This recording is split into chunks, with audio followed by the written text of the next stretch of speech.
Next topic ਹੈ torque on a current loop placed in a magnetic field. ਹੁਣ ਇਹਦੇ 'ਚ ਕੀ ਕਰਨਾ ਹੈ, ਇੱਕ ਜੋ ਹੈ ਕਰੰਟ ਲੂਪ ਹੈ ਉਹਨੂੰ ਅਸੀਂ ਮੈਗਨੈਟਿਕ ਫੀਲਡ 'ਚ ਪਲੇਸ ਕਰਕੇ ਦੇਖਾਂਗੇ ਔਰ ਫਿਰ ਇਹ ਚੈੱਕ ਕਰਨਾ ਹੈ ਕਿ ਉਹਦੇ ਉੱਪਰ ਕੀ ਐਕਟ ਕਰ ਰਿਹਾ ਹੈ, ਟਾਰਕ ਐਕਟ ਕਰ ਰਿਹਾ ਹੈ। ਠੀਕ ਹੈ, ਪਿਛਲੇ ਟੌਪਿਕ 'ਚ ਅਸੀਂ ਕੀ ਕੀਤਾ ਸੀਗਾ, ਇੱਕ ਕੰਡਕਟਰ ਕੰਸੀਡਰ ਕੀਤਾ ਸੀ, ਕਰੰਟ ਕੈਰਿੰਗ ਕੰਡਕਟਰ, ਉਹਨੂੰ ਪਲੇਸ ਕੀਤਾ ਸੀ ਮੈਗਨੈਟਿਕ ਫੀਲਡ 'ਚ। ਇਸ ਕੇਸ 'ਚ ਹੁਣ ਅਸੀਂ ਕੰਡਕਟਰ ਦੀ ਬਜਾਏ ਇੱਕ ਲੂਪ 'ਚ ਕਰੰਟ ਨੂੰ ਫਲੋ ਕਰਾਂਗੇ ਔਰ ਦੇਖਾਂਗੇ ਕਿ ਕਿਸ ਤਰ੍ਹਾਂ ਉਹਦੇ 'ਤੇ ਟਾਰਕ ਐਕਟ ਕਰੇਗੀ ਔਰ ਇਹਨੂੰ ਅਸੀਂ ਪਲੇਸ ਕਿੱਥੇ ਕਰਨਾ ਹੈ, ਮੈਗਨੈਟਿਕ ਫੀਲਡ ਦੇ ਅੰਦਰ। ਹੁਣ ਇਹਦੇ ਲਈ ਅਸੀਂ ਕੀ ਕਰਦੇ ਹਾਂ, ਸਭ ਤੋਂ ਪਹਿਲਾਂ ਇੱਕ ਕਰੰਟ ਲੂਪ ਇੱਥੇ ਡਰਾ ਕਰਦੇ ਹਾਂ। ਕਰੰਟ ਲੂਪ ਨੂੰ ਅਸੀਂ ਇਸ ਤਰ੍ਹਾਂ ਡਰਾ ਕਰਾਂਗੇ ਰਿਕਟੈਂਗੂਲਰ ਸ਼ੇਪ 'ਚ। ਠੀਕ ਹੈ, ਇਹਦੇ 'ਚ ਅਸੀਂ ਇੱਕ ਵਾਇਰ ਦੀ ਸ਼ੇਪ ਅਸੀਂ ਕੀ ਕਰ ਦਿੱਤੀ, ਇੱਕ ਲੂਪ ਦੀ ਫਾਰਮ 'ਚ ਰੱਖ ਲਈ। ਠੀਕ ਹੈ, ਇਸ ਤਰ੍ਹਾਂ ਇਹਦੇ 'ਚ ਅਸੀਂ ਕਹਿੰਦੇ ਹਾਂ ਕਿ ਇਹਦਾ ਨਾਮ ਅਸੀਂ ਪਹਿਲੇ ਰੱਖ ਲੈਂਦੇ ਹਾਂ, suppose A B C and D ਔਰ ਇਹਦੇ 'ਚ ਕਰੰਟ ਇਸ ਤਰ੍ਹਾਂ ਅਗਰ ਸਪੋਜ਼ ਫਲੋ ਕਰ ਰਿਹਾ ਹੈ। ਠੀਕ ਹੈ, ਦੇਖੋ ਅਸੀਂ ਕਲੌਕਵਾਈਜ਼ ਡਾਇਰੈਕਸ਼ਨ ਲੈ ਕੇ ਵੀ ਕਰ ਸਕਦੇ ਹਾਂ ਔਰ ਐਂਟੀ ਕਲੌਕਵਾਈਜ਼, ਦੋਨਾਂ 'ਚੋਂ ਕੋਈ ਵੀ ਇੱਕ ਡਾਇਰੈਕਸ਼ਨ ਅਸੀਂ ਕੰਸੀਡਰ ਕਰ ਲਾਂਗੇ। ਸਪੋਜ਼ ਇਸ ਕੇਸ 'ਚ ਅਸੀਂ ਐਂਟੀ ਕਲੌਕਵਾਈਜ਼ ਜੋ ਕਰੰਟ ਹੈ ਉਹਦਾ ਫਲੋ ਕੰਸੀਡਰ ਕੀਤਾ। ਠੀਕ ਹੈ, ਇਸ ਲੂਪ ਦੇ ਅੰਦਰ ਫਿਰ ਅਸੀਂ ਦੇਖੋ ਸਟਾਰਟਿੰਗ 'ਚ ਕੀ ਲਿਖਿਆ ਟੌਪਿਕ 'ਚ ਕਿ ਇਹਨੂੰ ਲੂਪ ਨੂੰ ਕਿੱਥੇ ਪਲੇਸ ਕਰਨਾ ਹੈ, ਮੈਗਨੈਟਿਕ ਫੀਲਡ 'ਚ ਪਲੇਸ ਕਰਨਾ ਹੈ। ਅਸੀਂ ਇੱਥੇ ਮੈਗਨੈਟਿਕ ਫੀਲਡ ਦੀ ਡਾਇਰੈਕਸ਼ਨ ਵੀ ਦੱਸ ਦਾਂਗੇ ਕਿਉਂਕਿ ਉਹ ਸਾਡੇ ਕੋਲ ਪਹਿਲਾਂ ਹੀ ਗਿਵਨ ਹੋਏਗੀ। ਉਹ ਦੱਸਣ ਤੋਂ ਪਹਿਲੇ ਅਸੀਂ ਇਹਦੀ ਐਕਸਿਸ ਡਰਾ ਕਰ ਲੈਂਦੇ ਹਾਂ। ਇਸ ਲੂਪ ਦੇ ਸੈਂਟਰ 'ਚੋਂ ਅਸੀਂ ਇੱਕ ਐਕਸਿਸ ਡਰਾ ਕਰ ਦਿੱਤੀ। ਠੀਕ ਹੈ, ਹੁਣ ਇਸ ਤੋਂ ਬਾਅਦ ਅਸੀਂ ਕੀ ਕਰਾਂਗੇ, direction of magnetic field suppose ਸਾਡੇ ਕੋਲ ਕਿਸ ਤਰ੍ਹਾਂ ਹੈ, ਮਤਲਬ ਇੱਥੋਂ ਸ਼ੁਰੂ ਹੋਏਗੀ ਔਰ ਇਸ ਡਾਇਰੈਕਸ਼ਨ 'ਚ। ਠੀਕ ਹੈ, ਇਸ ਤਰ੍ਹਾਂ ਅਸੀਂ ਕੋਈ ਵੀ ਡਾਇਰੈਕਸ਼ਨ ਕੰਸੀਡਰ ਕਰ ਸਕਦੇ ਹਾਂ। ਇੱਥੇ ਅਸੀਂ from left to right consider ਕਰ ਰਹੇ ਹਾਂ। ਠੀਕ ਹੈ, ਅਸੀਂ ਜੋ ਇਹ ਲੂਪ ਦੇ ਇਹ ਵਾਲੇ ਸੈਕਸ਼ਨਸ ਹੈ, ਪਾਰਟਸ ਹੈ, ਇਹਨਾਂ ਨੂੰ ਅਸੀਂ ਆਰਮਸ ਬੋਲਾਂਗੇ। ਆਰਮ AB, arm BC, arm CD and DA। ਠੀਕ ਹੈ, ਹਰ ਇੱਕ ਆਰਮ ਦੇ ਉੱਪਰ ਅਸੀਂ ਕਰੰਟ ਵੀ ਦਿਖਾਣਾ ਹੈ ਔਰ ਮੈਗਨੈਟਿਕ ਫੀਲਡ ਵੀ। ਪਹਿਲੇ ਇਸ ਆਰਮ ਦੇ ਉੱਪਰ ਦੇਖੀਏ, ਮੈਗਨੈਟਿਕ ਫੀਲਡ ਇਸ ਡਾਇਰੈਕਸ਼ਨ 'ਚ ਜਾਏਗਾ। ਠੀਕ ਹੈ, ਕਿਉਂਕਿ ਅਸੀਂ ਲੈਫਟ ਟੂ ਰਾਈਟ ਇਸ ਆਰਮ ਦੇ ਉੱਪਰ ਦੇਖ ਲੈਂਦੇ ਹਾਂ। ਇਸ ਆਰਮ ਦੇ ਉੱਪਰ ਮੈਗਨੈਟਿਕ ਫੀਲਡ ਇਸ ਤਰ੍ਹਾਂ ਜਾਏਗਾ, ਲੈਫਟ ਟੂ ਰਾਈਟ। ਇਸੇ ਤਰ੍ਹਾਂ ਇੱਥੇ ਅਸੀਂ ਚੈੱਕ ਕਰ ਲੈਂਦੇ ਹਾਂ, ਇਸ ਤਰ੍ਹਾਂ ਲੈਫਟ ਟੂ ਰਾਈਟ। ਉਸੇ ਤਰ੍ਹਾਂ ਇੱਥੇ ਵੀ ਦੇਖ ਲਾਂਗੇ, ਲੈਫਟ ਟੂ ਰਾਈਟ। ਹਰ ਇੱਕ ਆਰਮ ਦੇ ਉੱਪਰ ਅਸੀਂ ਮੈਗਨੈਟਿਕ ਫੀਲਡ ਦੀ ਡਾਇਰੈਕਸ਼ਨ ਜੋ ਹੈ ਦਿਖਾ ਦਿੱਤੀ। ਹੁਣ ਇਸ ਤੋਂ ਬਾਅਦ ਅਸੀਂ ਕੀ ਕਰਨਾ ਹੈ, ਦੇਖੋ ਇੱਥੇ ਸਾਡੇ ਕੋਲ B ਵੀ ਹੈ, I ਵੀ ਹੈ, ਤਾਂ ਅਸੀਂ ਫੋਰਸ ਦਿਖਾਣੀ ਹੈ। ਫੋਰਸ ਹੀ ਕਿਉਂ, ਕਿਉਂਕਿ ਦੇਖੋ ਇੱਥੇ ਅਸੀਂ ਕੀ ਲਿਖਿਆ ਹੋਇਆ, ਟਾਰਕ। ਟਾਰਕ ਕੀ ਹੁੰਦੀ ਹੈ ਸਾਡੇ ਕੋਲ, ਇੱਕ ਤਰ੍ਹਾਂ ਦੀ ਰੋਟੇਟਿੰਗ ਫੋਰਸ। ਤਾਂ ਮਤਲਬ ਅਸੀਂ ਇੱਥੇ ਇਨਡਾਇਰੈਕਟਲੀ ਕਾਹਦੀ ਗੱਲ ਕਰ ਰਹੇ ਹਾਂ, ਫੋਰਸ ਦੀ। ਤਾਂ ਸਾਨੂੰ ਇੱਥੇ ਫੋਰਸ ਵੀ ਦੇਖਣੀ ਪਏਗੀ ਕਿਸ ਡਾਇਰੈਕਸ਼ਨ 'ਚ ਹੋਏਗੀ। ਅਸੀਂ ਹਰ ਇੱਕ ਆਰਮ ਦੇ ਉੱਪਰ ਲੈ ਕੇ ਚੱਲਾਂਗੇ। ਸਪੋਜ਼ ਪਹਿਲੇ ਅਸੀਂ AD ਜਾਂ DA ਆਰਮ ਦੀ ਗੱਲ ਕਰਾਂਗੇ, ਫਿਰ 1 ਬਾਏ 1 ਸਭ ਦੀ ਗੱਲ ਕਰਨੀ ਹੈ ਅਸੀਂ। ਇਸ ਤੋਂ ਪਹਿਲਾਂ ਵੀ ਅਸੀਂ ਕੀ ਕਰ ਦਿੰਦੇ ਹਾਂ, ਲੈਂਥ ਅਤੇ ਬ੍ਰੈਥ ਦੱਸ ਦਿੰਦੇ ਹਾਂ। ਸਪੋਜ਼ ਇਸ ਜੋ ਲੂਪ ਹੈ ਇਹਦੀ ਲੈਂਥ ਹੈ ਇੱਕ AB ਔਰ ਦੂਸਰੀ CD। ਲੈਂਥ ਨੂੰ ਅਸੀਂ ਕੰਸੀਡਰ ਕੀਤਾ L ਔਰ ਬ੍ਰੈਥ ਨੂੰ ਅਸੀਂ ਕੰਸੀਡਰ ਕੀਤਾ B। ਇਹ ਵੀ B ਹੈ ਔਰ ਇਹ ਵੀ B ਹੈ। ਹੁਣ ਇਸ ਤੋਂ ਬਾਅਦ ਅਸੀਂ ਫੋਰਸ ਦੇਖਾਂਗੇ। ਸਪੋਜ਼ ਪਹਿਲੇ ਅਸੀਂ ਇਸ ਆਰਮ ਦੀ ਗੱਲ ਕਰਦੇ ਹਾਂ, DA ਆਰਮ ਦੀ, DA ਆਰਮ ਦੀ। ਠੀਕ ਹੈ, ਹੁਣ ਇਹਦੇ ਉੱਤੇ ਅਸੀਂ ਫੋਰਸ ਦੇਖਾਂਗੇ ਕਿ ਕਿਹੜੀ ਡਾਇਰੈਕਸ਼ਨ 'ਚ ਹੈ। ਹੁਣ ਉਹ ਫੋਰਸ ਦੇਖਣ ਦੇ ਲਈ ਅਸੀਂ ਫਲੇਮਿੰਗ ਲੈਫਟ ਹੈਂਡ ਰੂਲ ਹੀ ਲਗਾਵਾਂਗੇ। ਹੁਣ ਉਹ ਲਗਾਉਣ ਤੋਂ ਪਹਿਲਾਂ ਅਸੀਂ ਇੱਥੇ ਇੱਕ ਚੀਜ਼ ਹੋਰ ਕਰਨੀ ਹੈ, ਜੋ ਸਾਡੇ ਕੋਲ ਆਰਮ ਅਸੀਂ ਕੰਸੀਡਰ ਕੀਤੀ, ਇਹ ਵਾਲੀ ਲਾਈਨ ਜਿਹੜੀ ਹੈ। ਠੀਕ ਹੈ, ਇਹਦੇ ਅਸੀਂ ਇੱਕ ਪਰਪੈਂਡੀਕੂਲਰ ਡਰਾ ਕਰਨਾ ਹੈ। ਸਪੋਜ਼ ਇਹ ਮੈਂ ਇਹਦੇ ਉੱਪਰ ਇੱਕ ਪਰਪੈਂਡੀਕੂਲਰ ਡਰਾ ਕੀਤਾ, ਰਾਈਟ। ਔਰ ਇਹਦਾ ਨਾਮ ਅਸੀਂ ਰੱਖ ਲਿਆ ਸਪੋਜ਼ YN। ਠੀਕ ਹੈ, ਔਰ ਇਹ ਜੋ ਪਰਪੈਂਡੀਕੂਲਰ ਹੈ ਮੈਗਨੈਟਿਕ ਫੀਲਡ ਦੇ ਨਾਲ ਐਂਗਲ ਬਣਾ ਰਿਹਾ ਹੈ ਥੀਟਾ। ਠੀਕ ਹੈ, ਕੀ ਕੀਤਾ ਅਸੀਂ, ਜੋ ਇਹ ਵਾਲੀ ਆਰਮ ਹੈ ਇਹਦੇ ਇੱਕ ਪਰਪੈਂਡੀਕੂਲਰ ਨਾਰਮਲ ਡਰਾ ਕੀਤਾ ਔਰ ਉਹ ਨਾਰਮਲ ਮੈਗਨੈਟਿਕ ਫੀਲਡ ਨਾਲ ਐਂਗਲ ਕਿੰਨਾ ਬਣਾ ਰਿਹਾ ਹੈ, B, ਰਾਈਟ। ਇਸੇ ਤਰ੍ਹਾਂ ਅਸੀਂ ਇਸ ਆਰਮ ਦੇ ਉੱਪਰ ਵੀ ਲੈ ਕੇ ਚੱਲਾਂਗੇ। ਇਹਦੇ ਉੱਪਰ ਇੱਕ ਪਰਪੈਂਡੀਕੂਲਰ ਡਰਾ ਕੀਤਾ ਇਸ ਤਰ੍ਹਾਂ। ਠੀਕ ਹੈ, ਇਹਦਾ ਨਾਮ ਅਸੀਂ ਰੱਖ ਲਿਆ XM ਔਰ ਇਹ ਜੋ ਹੈ ਮੈਗਨੈਟਿਕ ਫੀਲਡ ਦੇ ਨਾਲ ਐਂਗਲ ਥੀਟਾ ਬਣਾਏਗਾ। ਇਹ ਮੈਗਨੈਟਿਕ ਫੀਲਡ ਇਹ ਹੋ ਗਿਆ ਨਾਰਮਲ। ਹੁਣ ਇਸ ਤੋਂ ਬਾਅਦ ਅਸੀਂ ਕੀ ਕਰਾਂਗੇ, ਪਹਿਲੇ ਇਸ ਆਰਮ ਦੇ ਉੱਪਰ ਫੋਰਸ ਦੀ ਗੱਲ ਕਰਾਂਗੇ। ਸਪੋਜ਼ ਫੋਰਸ ਹੈ ਸਾਡੇ ਕੋਲ F1 ਉਹਦੀ ਡਾਇਰੈਕਸ਼ਨ ਬਾਅਦ ਵਿੱਚ ਦੇਖਦੇ ਹਾਂ। ਪਹਿਲਾਂ ਅਸੀਂ F1 ਦਾ ਐਕਸਪ੍ਰੈਸ਼ਨ ਦੇਖੀਏ। ਅਗਰ ਪਿੱਛੇ ਅਸੀਂ ਦੇਖਿਆ ਹੈ ਫੋਰਸ ਦਾ ਐਕਸਪ੍ਰੈਸ਼ਨ ਕਿਸ ਤਰ੍ਹਾਂ ਲਿਖਣਾ ਹੁੰਦਾ ਹੈ। ਅਸੀਂ ਫੋਰਸ ਦਾ ਐਕਸਪ੍ਰੈਸ਼ਨ ਅਸੀਂ ਪਿੱਛੇ ਪੜ੍ਹਿਆ ਹੈ I L vector cross B vector. ਠੀਕ ਹੈ, ਇੱਥੇ ਅਸੀਂ I ਲਿਖ ਦਿੱਤਾ, ਕਰੰਟ I ਹੈ। L ਵੈਕਟਰ ਮਤਲਬ ਡਿਸਪਲੇਸਮੈਂਟ ਵੈਕਟਰ ਇੱਥੇ ਕਿਹੜਾ ਹੋਏਗਾ, D ਤੋਂ A, ਤਾਂ ਅਸੀਂ ਇੱਥੇ ਲਿਖ ਦਾਂਗੇ DA ਵੈਕਟਰ। ਠੀਕ ਹੈ, ਕ੍ਰੋਸ B ਵੈਕਟਰ ਇਹ ਹੋ ਜਾਏਗਾ। ਹੁਣ ਅਸੀਂ ਅਗਰ ਇਹਦੇ ਉੱਪਰ ਵੈਕਟਰ ਹਟਾ ਕੇ ਕ੍ਰੋਸ ਪ੍ਰੋਡਕਟ ਸੋਲਵ ਕਰੀਏ ਤਾਂ ਕੀ ਹੋਏਗਾ, ਇਹਦੇ ਉੱਪਰ ਅਸੀਂ ਮੋਡ ਲਗਾ ਦਾਂਗੇ। ਠੀਕ ਹੈ, ਸਾਰਾ ਕੁਝ ਮੋਡ 'ਚ ਲਿਖ ਦਿੱਤਾ, B ਵੈਕਟਰ ਵੀ ਮੋਡ 'ਚ, ਇੱਥੇ ਕੀ ਆ ਜਾਏਗਾ ਸਾਈਨ। ਹੁਣ ਇੱਥੇ ਐਂਗਲ ਦੇਖਾਂਗੇ ਕਿੰਨਾ ਐਂਗਲ ਹੈ ਕਰੰਟ ਵਾਲੇ ਡਿਸਪਲੇਸਮੈਂਟ ਕਰੰਟ ਦੇ ਨਾਲ ਔਰ ਨਾਲ ਹੀ ਮੈਗਨੈਟਿਕ ਫੀਲਡ, ਇਹਨਾਂ ਦੋਨਾਂ 'ਚ ਐਂਗਲ ਅਸੀਂ ਜਿੰਨਾ ਹੋਏਗਾ ਉਹ ਇੱਥੇ ਲਿਖਾਂਗੇ। ਦੈਟ ਇਜ਼ ਵਾਈ ਅਸੀਂ ਇੱਥੇ ਐਂਗਲ ਥੀਟਾ ਬਣਾਇਆ ਸੀ, ਤਾਂ ਕਿ ਸਾਨੂੰ ਕਨਫਰਮ ਹੋ ਜਾਏ ਕਿ ਇਹਨਾਂ ਦੋਨਾਂ 'ਚ ਐਂਗਲ ਕਿੰਨਾ ਹੈ। ਹੁਣ ਉਹ ਐਂਗਲ ਦੇਖੋ ਕਿਸ ਤਰ੍ਹਾਂ ਦੇਖਣਾ ਹੈ। ਅਸੀਂ ਦੇਖੋ IDL ਮਤਲਬ ਇਹਦੀ ਗੱਲ ਹੋ ਰਹੀ ਹੈ DA। ठीक है, IDA मतलब असी इस DA इस डायरैक्शन च ਇਹਦੀ ਗੱਲ ਕਰ ਰਹੇ ਹਾਂ। और मैगनैटिक फील्ड मतलब ये वाली लाइन मैगनैटिक फील्ड, ਇਹਨਾਂ ਦੋਨਾਂ 'ਚ एंगल देखना है कितना है। ਹੁਣ एंगल ए वाला नहीं असी देखना, एंगल इधरों चेक करना है।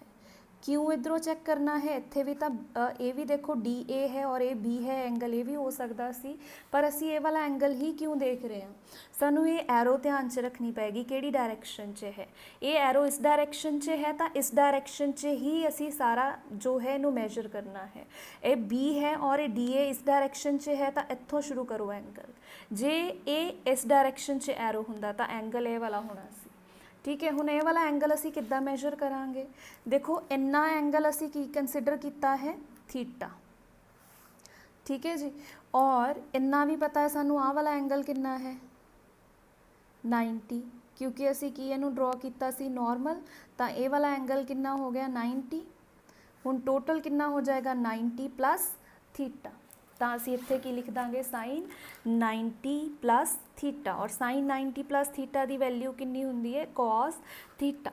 तो F1 की आ जाएगा I DA दा मॉड, DA ਇਹਦਾ ਮੋਡ मैगनीट्यूड कितना है ਇਹਦਾ B ਦੇ बराबर है, तो असी इत्थे B लिख दांगे। दोबारा सॉल्व करके इत्थे cos थीटा, तो F1 साडे कोल की आ जाएगा, F1 साडे कोल आ जाएगा I DA दा मैगनीट्यूड B, इत्थे आ गया B cos थीटा। तो F1 नूं असी किस तरह लिखना है, रीअरेंज करके BI B cos थीटा। ये हो गई साडे कोल फर्स्ट इक्वेशन। ठीक है, हुण असी इत्थे दी डायरैक्शन दिखानी है फ्लेमिंग लैफ्ट हैंड रूल के अकॉर्डिंगली। हुण देखो फ्लेमिंग लैफ्ट हैंड रूल असी पिछे पढ़िया है, ये वाली डायरैक्शन सानू फोर्स दिखाएगी, ये साडे कोल की है फील्ड होएगा और ये होएगा करंट। हुण इत्थे अप्लाई करदे हां, साडे कोल दो चीज़ां है, एक तो साडे कोल करंट है और दूसरा है मैगनैटिक फील्ड।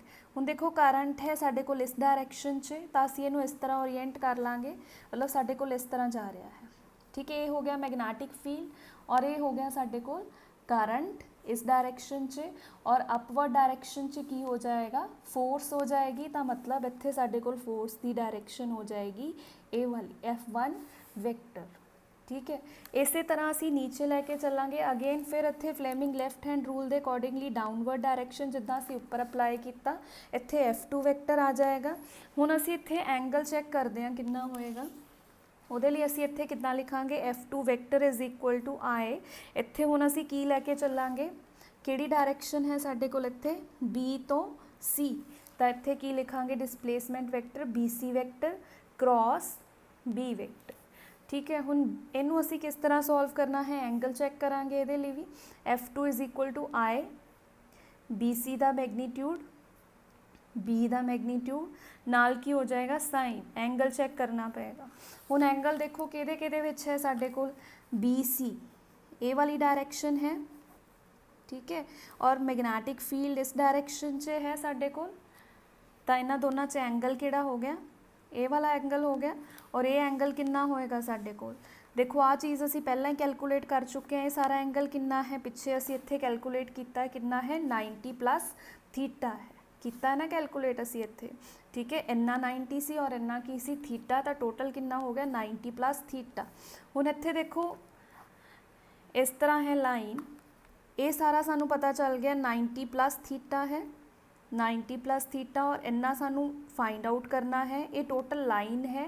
तो 180 चो इन्ना असी की कर देंगे माइनस कर देंगे, तो असी इत्थे की करांगे 180 माइनस 90 प्लस थीटा, तो की आंसर आ जाएगा 90 माइनस थीटा। तो इत्थे की आ जाएगा साइन 90 माइनस थीटा, और साइन 90 माइनस थीटा की वैल्यू कितनी है कॉस थीटा।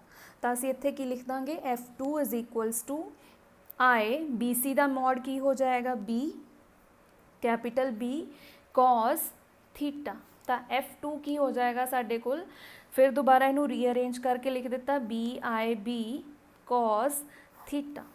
ठीक है, F1 तो F2 दोनों की है मैग्नीट्यूड वाइज असी बोल दें की है बराबर है, और उल्टी डायरैक्शन है एक दूसरे के ऑपोजिट है, तो रिजल्टेंट की हो जाएगा 0। मैग्नीट्यूड सेम है बट डायरैक्शन ऑपोजिट है, तो इन्हों का आंसर की हो जाएगा 0 हो जाएगा।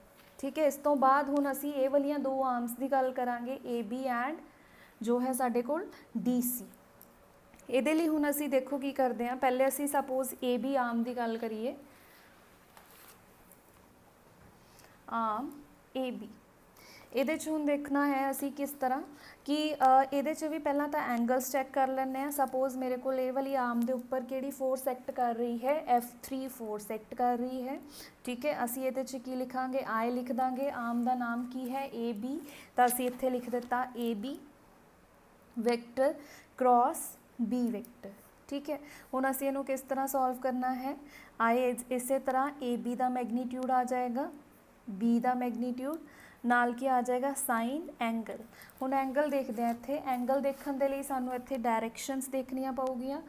जो AB है इस डायरैक्शन च है, ठीक है, और B इस डायरैक्शन च है, तो इत्थे एंगल कितना हो जाएगा 90 डिग्री, तो असी साइन 90 डिग्री लिख देंगे इत्थे, और साइन 90 डिग्री की वैल्यू सानू पता है कितनी होएगी 1 होएगी, तो F3 का आंसर की आ जाएगा BI। AB का मॉड की हो जाएगा की है, यदि लेंथ कितनी है L, जो असी स्टार्टिंग च लिखी। इस तरह F4 भी कैलकुलेट हो जाएगा, और F4 का आंसर भी साढ़े को सेम आएगा BIL। ठीक है, हुण असी इहनूं इत्थे ड्रॉ करना है डायरैक्शन नूं। मैं पिछे भी दस्सिया सी जदों करंट ते मैगनैटिक फील्ड परपेंडिकुलर है तो फोर्स भी उन्हां दे की होएगी परपेंडिकुलर। ठीक है, उन्होंने असी देख भी सकते हैं, अगर असी Fleming left hand rule apply कर दिए, साढ़े कोल की है मैगनैटिक फील्ड इस डायरैक्शन च है, करंट इस डायरैक्शन च है, और साढ़े कोल असी बोलांगे साढ़े कोल जो फोर्स है वो इन्हां दोनों दे की हो जाएगी परपेंडिकुलर और आउटवर्ड डायरैक्शन च, तो असी इहनूं इस तरह बना देंगे आउटवर्ड डायरैक्शन च। इस तरह साढ़े कोल इत्थे हो जाएगा। ठीक है, ये साढ़े कोल हो जाएगियां फोर्सिस, राइट, जो इन्हां दे की होएगा परपेंडिकुलर। इत्थे ये देखो, इत्थे देखण नूं असी परपेंडिकुलर नहीं दिखा रहे, पर देखो मैथ्स च भी असी जो थर्ड डायमेंशन है उन्होंने असी इस तरह बनाने, अगर XY परपेंडिकुलर है तो इन्हां दे परपेंडिकुलर थर्ड इस तरह, चाहे एंगल देखण नूं 90 नहीं है पर 3 डायमेंशनल च 90 है, ये पिछे वाली चीज़ नूं असी इत्थे प्रेजेंट कर रहे हैं। ठीक है, ये हो गया साढ़े कोल। हुण असी बोलांगे कि ये वालियां दो फोर्सिस दा इक्वल एंड ऑपोजिट है, कैंसल आउट हो गई हैं, ये दोनों इक्वल है, और ये दोनों दा लाइन ऑफ एक्शन असी कहता डिफरेंट है, तो ये फोर्सिस एक तरह का की है मोमेंट ऑफ फोर्स हो जाएगा, मतलब एक कपल दे इक्वल हो जाएगा, जो तुसी +1 च पढ़ते हो। कपल मतलब टॉर्क की गल कर रहे हैं। ठीक है, equal and opposite forces different line of action होए तो वो साडे कोल कादे बराबर हुंदा है, कपल दे बराबर है, या फिर असी उन्होंने कह दईए कादे बराबर है, रोटेटिंग टॉर्क दे बराबर है, रोटेटिंग फोर्स दे बराबर है। ठीक है, हुण असी टॉर्क नूं किस तरह कैलकुलेट करना है, इस डायग्राम चो असी दोबारा इन्नी डायग्राम ड्रॉ करांगे।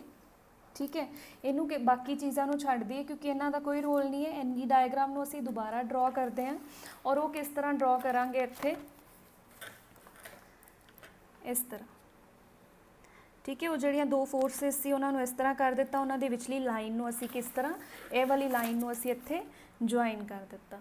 ठीक है, तो साडे कोल ये वाली जो है डायग्राम आ जाएगी, AD हो जाएगा, ये F4 फोर्स है, इसका एक्सप्रैशन आ गया BIL, F3 फोर्स है, इसका एक्सप्रैशन है BIL है, और असी इत्थे की करांगे जो इस पॉइंट ਦੇ ਉੱਪਰ ਹੈ ਅਸੀਂ ਇਸ ਪੁਆਇੰਟ ਨੂੰ ਸਪੋਜ਼ B ਲਿਖਣਾ ਹੈ, B ਲਿਖ ਦਈਏ ਤਾਂ ਇੱਥੇ ਕਿਉਂਕਿ ਇੱਥੇ ਸਾਡੇ ਕੋਲ ਇਹ ਵਾਲਾ ਪੁਆਇੰਟ ਜੋ ਹੈ ਕਿਹੜੀ ਐਕਸਿਸ ਤੇ ਹੈ, D ਦੇ ਉੱਪਰ ਹੈ, ਤਾਂ ਅਸੀਂ ਇਹਨੂੰ ਕੀ ਹੈ ਚਾਹੇ B ਲਿਖੀਏ ਚਾਹੇ ਅਸੀਂ ਇੱਥੇ D ਵੀ ਲਿਖ ਸਕਦੇ ਹਾਂ ਸਿੰਪਲੀਫਿਕੇਸ਼ਨ ਦੇ ਲਈ।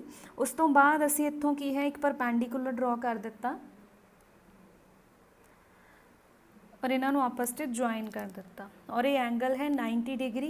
इत्थे मैं पॉइंट लिख दिता के है, ठीक है जी। और इत्थे मैगनैटिक फील्ड एक्ट कर रहा है बी वैक्टर। हुण उस तो बाद असी इहदी जो है ब्रैथ कंसिडर कर ली बी। क्यों ब्रैथ ही कंसिडर की, क्योंकि देखो ये वाली लाइन को अगर मैं ज्वाइन करती हाँ तो ये काहदे बराबर है बी, ठीक है, क्योंकि असी इत्थे बी कंसिडर किया सी। ਹੁਣ ਉਸ ਤੋਂ ਬਾਅਦ ਅਸੀਂ ਕੀ ਕਰਨਾ ਹੈ ਟਾਰਕ ਦਾ ਫਾਰਮੂਲਾ ਲਿਖਾਂਗੇ। ਟਾਰਕ ਦਾ ਫਾਰਮੂਲਾ ਕੀ ਹੁੰਦਾ ਹੈ either force multiply with perpendicular distance. इसलिए असी इत्थे परपेंडिकुलर कंसिडर किया सी क्योंकि परपेंडिकुलर डिस्टेंस रिक्वायर्ड है। हुण फोर्स कितनी है साडे कोल इत्थे BIL है और परपेंडिकुलर डिस्टेंस असी कितना इत्थे लैके चले हैं ये वाली चीज़, ठीक है। अगर ये B है तो साइन थीटा की इक्वेशन दी ना असी ट्रिग्नोमैट्रिक दे नाल B साइन थीटा इत्थे लिख सकते हैं, ठीक है। तो ये साडे कोल की आ जाएगा B साइन थीटा आ जाएगा। तो टॉर्क असी की लिख देंगे BIL cross B, length into breadth की हो जाएगा एरिया साइन थीटा, ठीक है, ये हो जाएगा। हुण इस तो बाद असी की लिख सकते हैं इनू टॉर्क नू असी की लिख देंगे पिछे साडे कोल आया सी answer BIL cross B sine theta और L क्रॉस B नू असी की लिख दिता सी A लिख दिता तो साडे कोल इस तरह आ गया साइन थीटा। हुण इनू असी वैक्टर फॉर्म च लिखना है तो साडे कोल की आ जाएगा A vector cross B vector. Area क्योंकि की है वैक्टर, वैक्टर जो है क्वांटिटी है तो असी इनू इस तरह लिख दिता, ठीक है।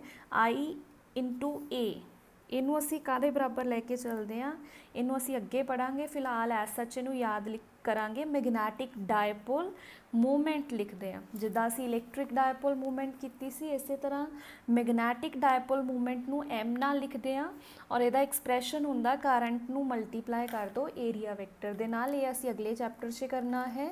फिलहाल असी इनू एज इट इज़ लिखिया। M दा मतलब की है साडे कोल मैगनैटिक डायपोल मूवमेंट, ठीक है जी।